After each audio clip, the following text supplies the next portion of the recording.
Welcome to Frankly Speaking with Sendra D. My name is Sendra D. This is part 2 of a 2-part interview. We hope that you enjoyed the previous segment. So on that topic, what problem is your 3D printer going to solve? Not just in real estate, but in various areas. Aurel? I own 50% of a company which is involved in infrastructure for gas, electricity, and water. And there we have a lot of problems. And this will going to solve a lot of problems in this field. And basically, in the world right now, the people are talking about 3D printing and in few directions. One, you build.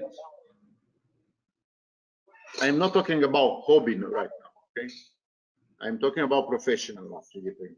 Sure. So you build parts of the machine. You can build a rocket to the moon. I'm not joking, it's already done. You can build a robot to build robots. Right now, your friend Elon Musk is doing that. He get I do not know exactly how he get the money from the Chinese government to open the factory in Shanghai. As far as I know, it's a good project. He want to build a factory made by robots to build robots. That's phenomenal. Yes, and imagine that he's gonna build like 25,000 a month, and one single robot, it will gonna cost him like $10,000, $15,000. This is manufacturing price. I'm talking about now selling price. It's replacing 4 to 5 people. Isn't that a bit?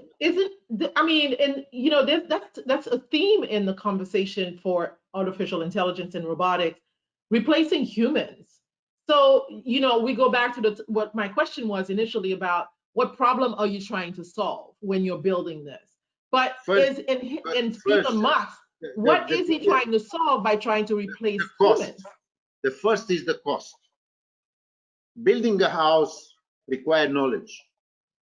Engineering, this is one.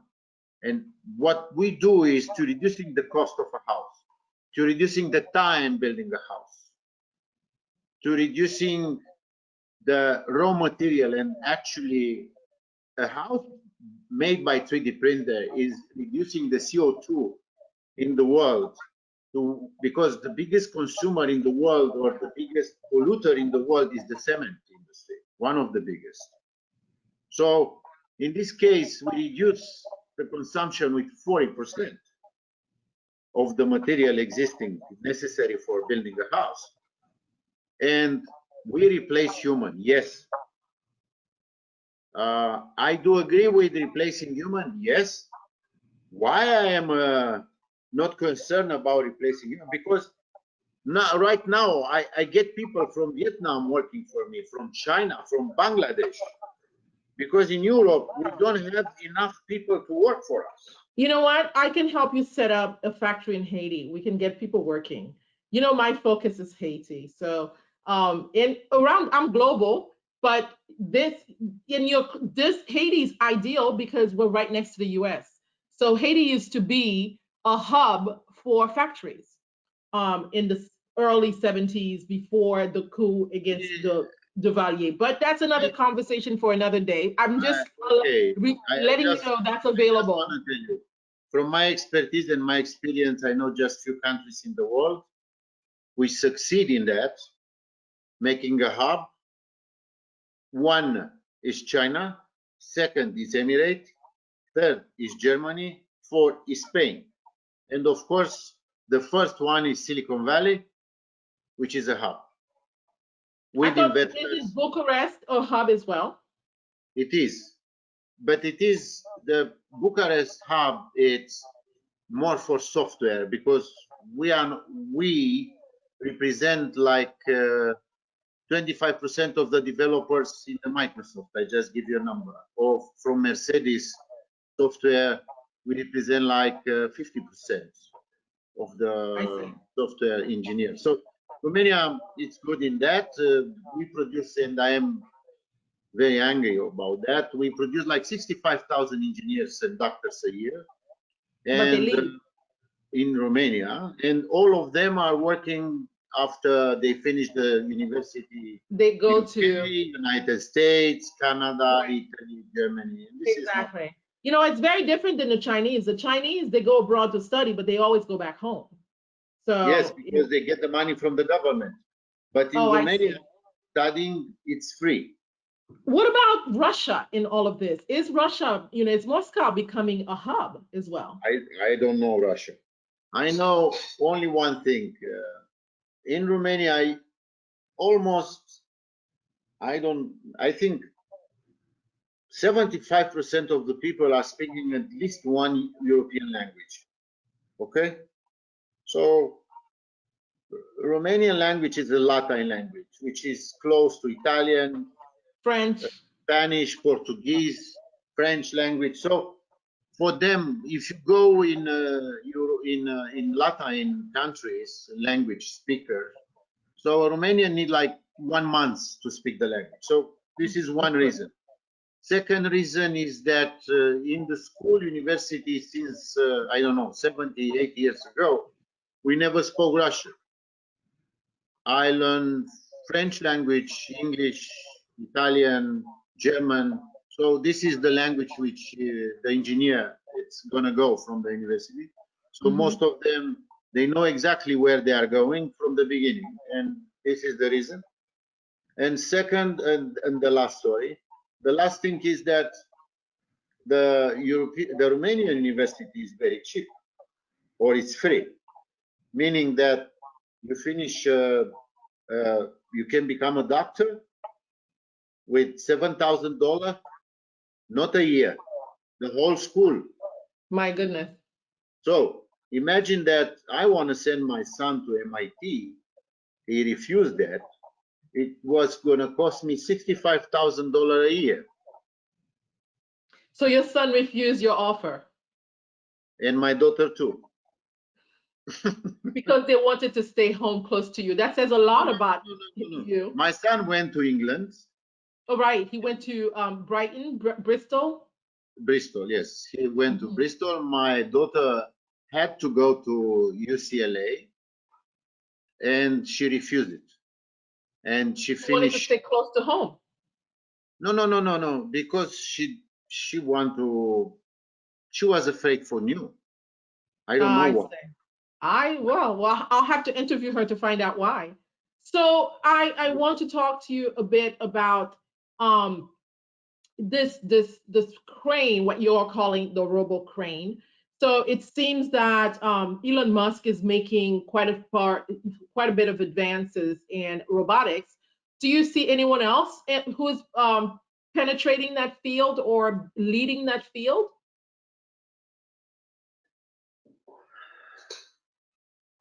iPhone engineering is being done in the United States. iPhone manufacture is made in China. 95% of the components are made in China. European, United States, and worldwide has a big problem with that. Or the leaders are corrupt, or stupid, or idiots. All of the above. No, they do not understand nothing. I spoke with almost all the Premier Minister Romania had in the last 30 years. And they are political guys. They don't have any knowledge about computer science, about technology, and where the world goes. Well, that's the same for the U.S., you know. I mean, when you see the, Congress and you have smart advisors. Now in Romania, they have nice girls advisors. They don't have smart engineers. They have just nice girls and party members, which I don't care. So it's corrupt. So you're saying that Romania is corrupt, like everyone else. As far as I'm concerned, I thought Haiti was one of the few. Okay, corruption. Let's talk about corruption. Let's talk about corruption. Lobbying. In USA, it's called lobby. Yes. In Romania, it's named corruption. What is the difference if one of the biggest manufacturers in the world or one of the biggest polluter in the world paying money to European Union lobby companies, which are allowed to do that? But because in Romania, it's not permitted to have a lobby company, if you do such intervention, it's called intervention, you become a corrupt. So if you are politician, can you explain me how a senator or deputy can live in with $50,000 a year and become millionaire? Can you explain it to me? That's half of the US government. No, this is I know you have good in the United States. How we have 100% in Europe. So everybody is in the politics. It's a millionaire, has 2-3 houses. I work and pay taxes for 40 years. I do have, but I pay taxes. Right. But that's also those who are calling themselves socialists. They say that, you know, the government should be providing for all, but you have these people who have 4 houses and they are millionaires and they call themselves socialists. Is that the same system that you have? Is Romania a socialist I was culture? not a socialist. I will never be. I was not a communist. I will never be. I will not be extreme right. I mean Nazi, because I cannot be. I left Romania for a better world, and when I get to Germany, I understand what does it mean to be a foreigner in a country speaking 4 languages except German, and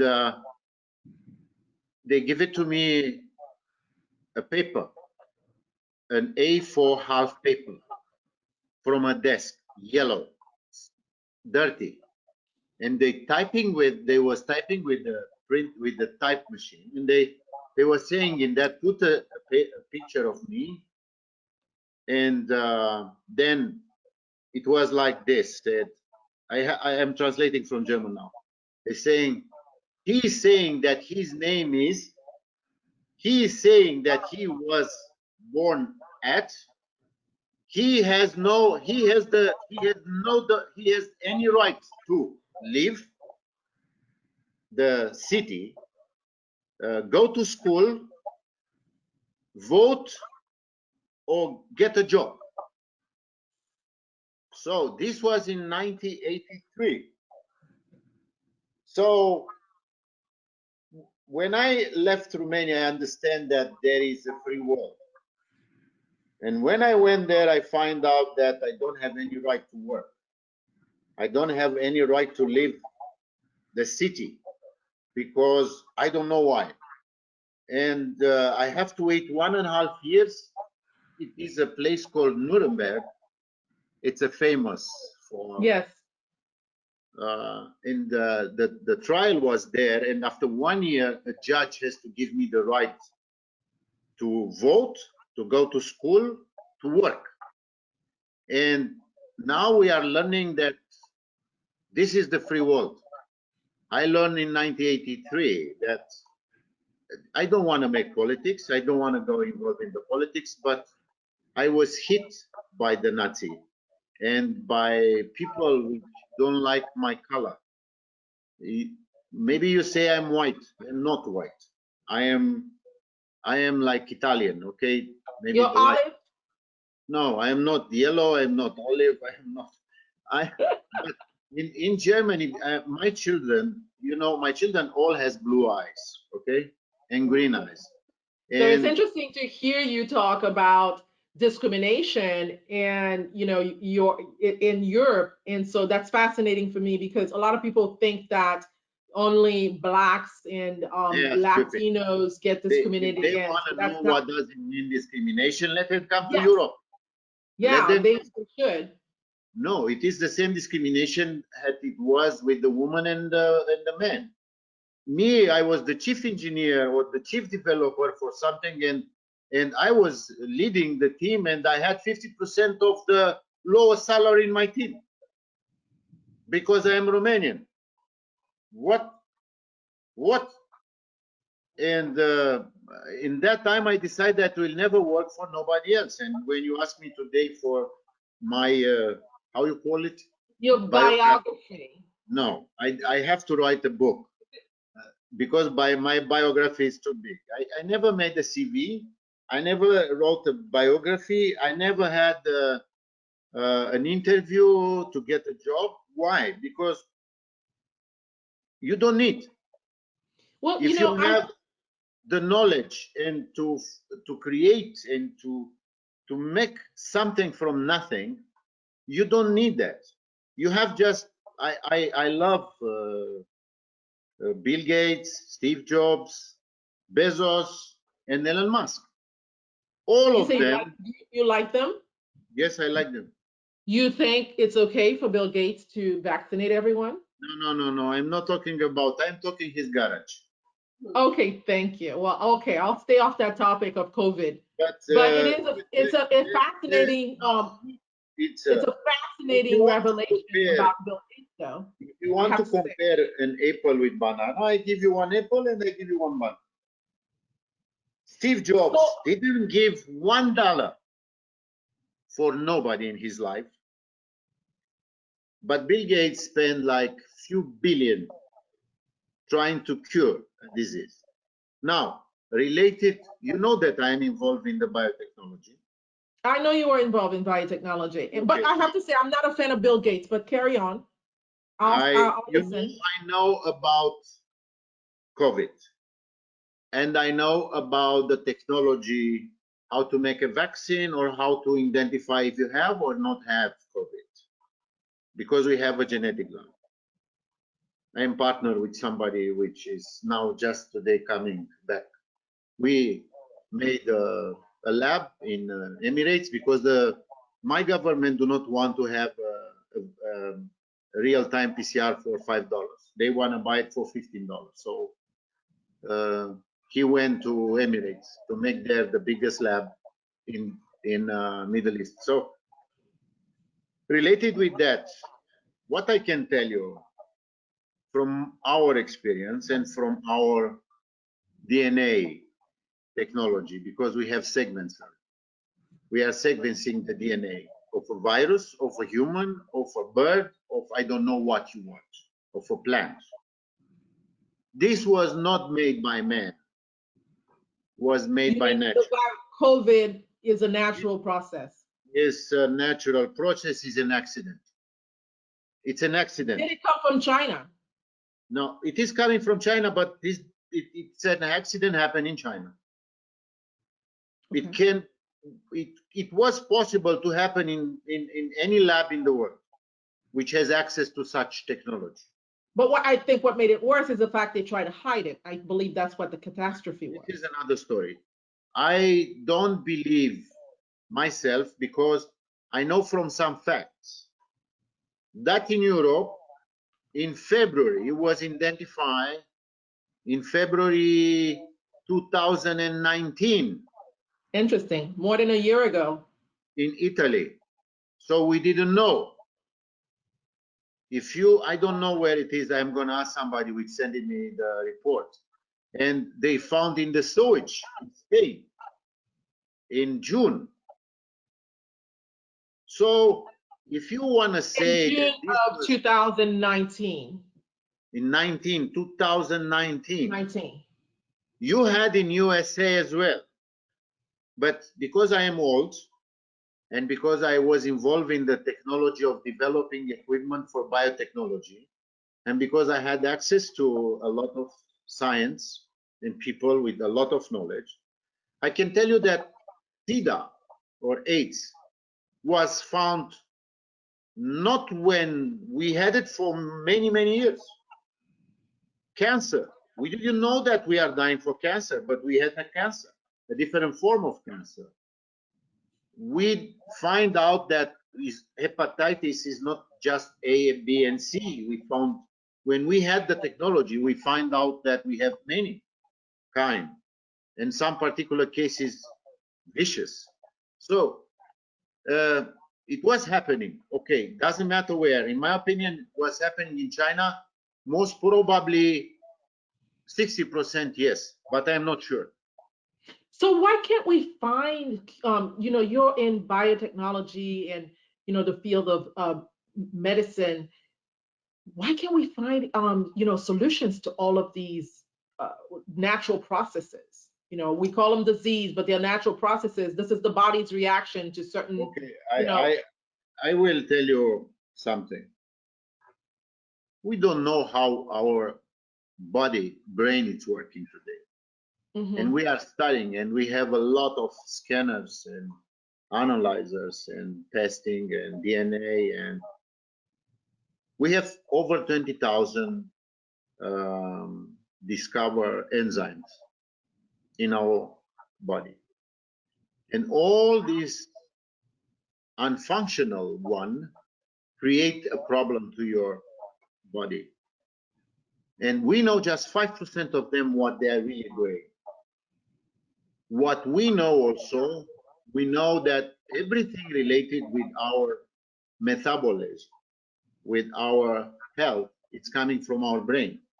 It's not coming from our end. It's completely mental, it's neurological, yes. Not only, and in intestines. So in the stomach, it's happening a lot of things. So we discover, and we know that because we developed something in this field already. We discover that the core, the body, actually can heal himself if you know what to tell him to do. Actually, yes, telling to do, it's not exactly in this word. It's like how you can manipulate this information, and this information stay in every single cell on your body, on your muscle, in your brain, in your heart. It's called mitochondria. This mitochondria is the battery of the cell, and is a lot of research. Most of them it's in US, and I am at today we have a project and we are working on that for prostatitis and cancer and dementia and Alzheimer. And I developed the machines, actually the equipment for that. So it is I don't like the subject with the COVID. But you don't like the subject of what? I'm sorry, say it again. COVID, okay. But this is going to be with us for the next 2 or 3 years, no matter what. So, you know, you and I have talked a bit about our belief in spirituality, in God. You know, you're the only client that tells me I have to go, I'm going to church. And so, you know, on Sunday, so that's just to say that you and I have a very, you know, unusual client relationship because we speak on weekends. As today, we're, you know, recording on weekends. So do you think that there is a correlation between the disruption in the belief in God and also all the turmoil and the chaos that's happening in the world today?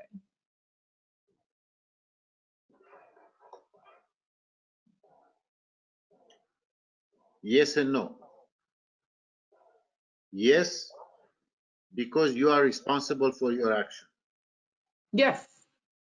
And no, because I don't believe that God punish somebody. No, but I'm talking about the people who do want to end the our reliance on God, because that's what socialism is, Marxism. So in the US, they are trying to eradicate, you know, the word God from a lot of the textbook, the school system, you know, the Supreme, everywhere in the government, and even on the dollar bill. And so, but we're seeing a lot of the new generation, the upcoming generation, be a bit more agitated than we've seen in the past. Could that be because of their lack of belief in God? Do you feel that before 2 months, 3 months ago, I met with somebody in the Romanian parliament, which is a friend of mine, and is a she gives it to me, something to read. I said, you know that we have a law with the interest from the European Union to be promoted about the genders. And I find out myself that we have 126 kind of genders. Sorry, but I don't want to believe that. I don't want to learn nothing about that. Now we cannot. You have to let your children decide when you're gonna be 18. It's a male, female, or astronaut, or a monkey. I don't want to do that. So I saw children being tattooed at 6 years. I will not allow that. So about what's happening in the world, I believe the disruption comes from the way social media works. Because right now from social media you can take a lot of garbage, which I take every day. By the way, I get like 150 mails spam a day. I have 3 different emails. I don't know how they found them. One is private, which I communicate with you, and one is public, which the people are telling me I don't know what. And the way social media works today, it's okay. You can, what the people understand about democracy, he said democracy. What is democracy? I will tell you how I learned about democracy. I came from a dictatorship, which was Ceausescu, and I went to Germany, which was a free country, which was a liberal country, but was not. And in the university in Düsseldorf, there was a school, a very good school, very good engineers, and they was talking about what does it mean dictator. And for me, because I was coming from a dictatorship country, and I know Ceausescu family as well, I wrote like 1 page, and then the professor came to me and said, what, we are in the Polytechnic, we are in the engineering company, an engineering university. You are not in the political science. What does it mean dictator? And he go to the board and wrote manager. For me, it was a shock. And he said, the dictator is a manager who understands the responsibilities, take the decision by himself. And no matter what, nobody can say nothing after his decision was taken. And everybody has to obey. And for me, obeying, because I came from Ceausescu, was not something which I can agree with. I fully agree. Because I believe that in the management, which never happened in my companies, management, it's a democracy. It's not a democracy in management. Now, related to the United States, in my opinion, I don't like what's happening. I saw white people in the knee in front of black people. Can you imagine? That's nonsense. No. Because I lived in the United States for a few months, and no, they're so lost. No, they're this is so stupid. lost. This is stupid. It's beyond stupid. I have a very good example for you, and I don't want to talk about that, but Morgan Freeman give me the results and the answer. In the CNN, somebody asked, it was a TV show master, which was black actually. And I told you to stop watching CNN. No, I just give you I know you don't watch, but I don't have any other choice, BBC or CNN. So they ask him, how you think about black people? And Morgan Freeman looked at him and said, look at me and look at you. I have a success. I am black. I have to blame somebody because I was stupid. I don't blame nobody because I'm stupid. It's putting somebody to rob, to steal, to drug, to take a gun. Nobody. You take it. You make the choice. Why this is happening now in USA with the people are saying that blacks, they don't know what does it mean to be a Jew. They don't know that 20 million Jews die. They don't know what does it mean to be a gypsy in Europe, even today. They don't know that. So It's a free world here. I tell you, gypsy are white and blue eyes. Right. And they There's are slavery discriminated. everywhere today. There is slavery everywhere. These people are free. They have no idea. They I have have, no idea how much, what they think that just because you are white that you have privilege. But that's not what privilege is. The privilege is you can go to the street and speak your mind. That's privilege because, and you will not be arrested for it. Privilege is going to no, a bank or to a store to rob them and not be arrested. That's the, privilege. You know, you have the privilege to vote. Put your name on it, stamp, sign, and this is your democracy. After you absolutely. vote and you assign somebody in his position, it's no matter it's Trump or Donald Trump or I don't know, Bill Gates or me, it doesn't matter. As I'll soon vote for you, Aurel. Run for president. no, it was a joke. So as soon you stamp somebody, he's there. If he's committing a crime or something against, you are free to speech and say what Absolutely. happened with him or to him or with the politics. I don't know. But politics or freedom does not mean that you can take a gun and go in a shop of a black guy or a white guy. Right. This is Or not freedom. Asian or Indian, anyone. It doesn't mean any Doesn't crime against anyone I is a I crime. It have doesn't change. friends which are Jew. And they are also making a difference between Jew and Israelis. You Right. don't know that. The Jew is the one which is not Israeli, and the Israeli is the one born in Israel. Absolutely. So they have also this. I don't make any difference between them. So we had Germans in Romania, like about 10% of the population. And when they was in Romania living in between not before the Second World War and before 1990, they live here, they learn here, they have houses. They were German, but when they went to Germany after 1990, they went to Germany. They were not German, they were Romanian. Mm-hmm. So they don't have a country actually. Germany is not their Germany. It's a Germany of Germans, because they were Germans, but not pure Germans. You know. So it's a long discussion.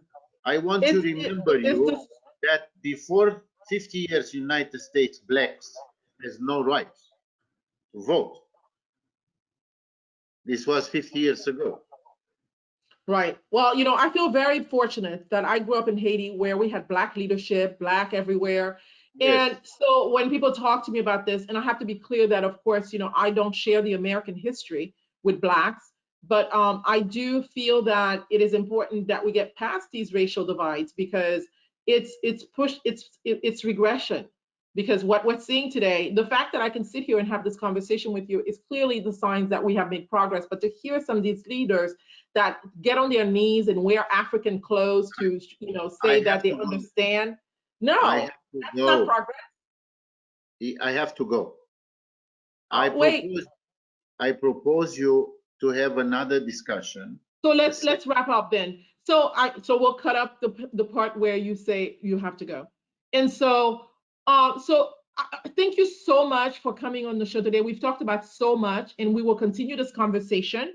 So then now I would like you to summarize some inspiration for people who are in the field of robotics, young minds that are interested in making them their path. What recommendation and inspiration do you have for them?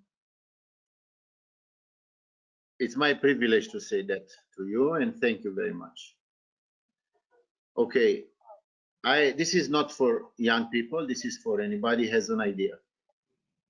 If you have an idea, no matter how good or bad is the idea, take it and bring it to the end. No matter what, you have to try. If you don't try, you don't know if you succeed or not. Related with the robots.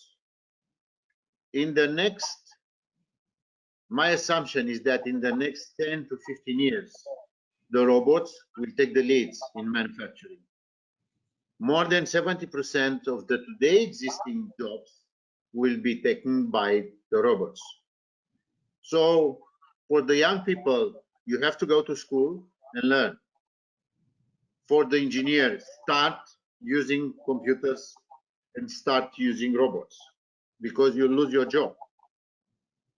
And the field will going to be changed dramatically, like a disruption was made by blockchain. It will going to be mechanical engineering, electrical engineering, computer engineering, and construction engineering. This will be the field that will already a machine or a car, it's manufactured 85% by a robot today. But this kind of technology will go forward to the meat factory, to the computer already not manufactured by humans. TV are not made by humans anymore. Just parts of the computer are not made by humans, by employee, by workers. So my view is, do not be afraid by robots, because if you're going to be afraid, you don't have any chance to win. There is no other way. It doesn't matter if it's going to be done by Elon Musk or Bill Gates or Bezos or Jack Ma. It doesn't matter. But they will, or by any other young people which are going to come with new ideas. But because of the cost of living today, the robots will take place and replace people in the agriculture as well. I can design today myself a machine which gonna have 1 hectare of land, and you just have to put in electricity and do your job all year round. You don't have to do nothing. So for you all and for you, Sendra, in my opinion, the next 10 years will shape a new world which we don't know today. I just give you one idea. 5 megabytes. The room I am right now today, this room where I am now, which is my office in my house, it's about 50 square meters, this room. And this was 5 megabytes memory in 1980, 5 megabytes. And today I am going to make a square here, this square.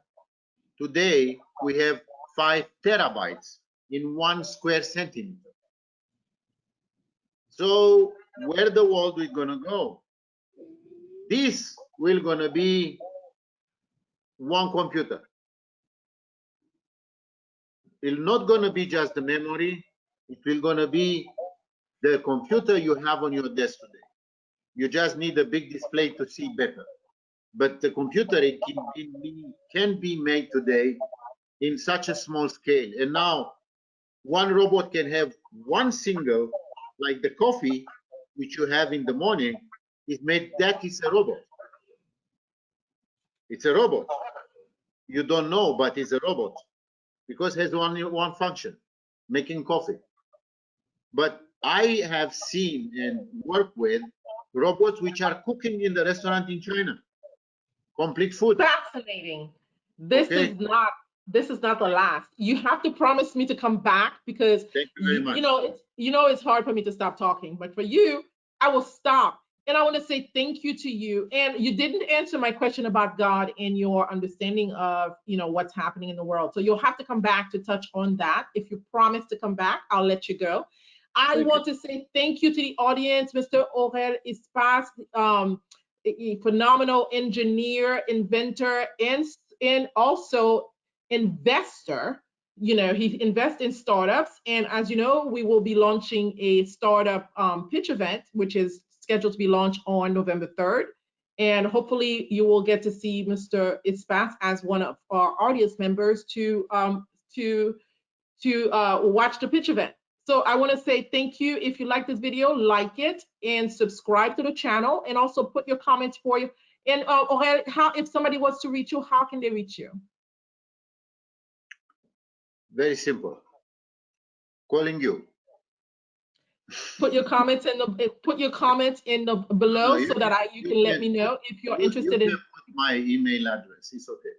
Okay, and your email address I will put at the end of this video.